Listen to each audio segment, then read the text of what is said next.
I always like when I go to speak at events, and I love to be able to be a part of, you know, just being a part of the stage. And I'm probably one of the only people that will tell you that I've been doing this since I was a young lad, like selling bits and pieces of my mom's chocolate chip cookies when I was 6. I got into my first Titus Club at 12, and that's a preaching thing.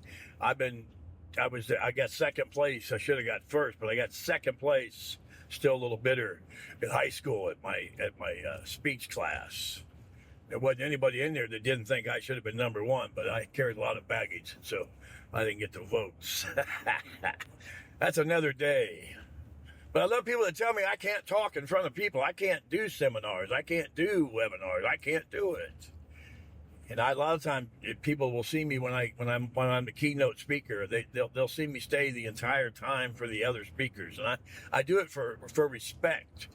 I've seen Tom Hagner do it. I've seen some other big names. I've seen some big names I'm not going to mention that don't do it. They just grab their book and leave after they get their check. And I just think that's disrespectful to your peers.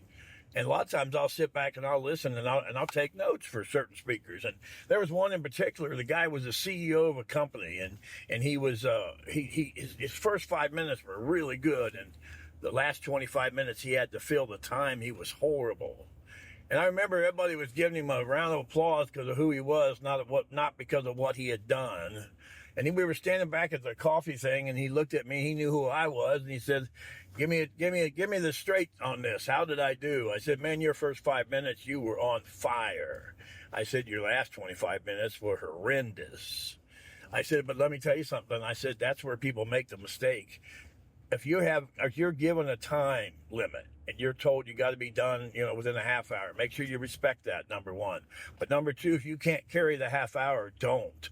I have never seen a pastor, cut his sermon early on a Sunday service or a Sunday morning service and anybody get mad. Do the best you can with the best you have.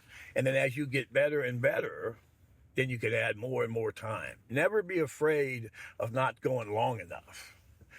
You ought to be afraid of going too long. Yes?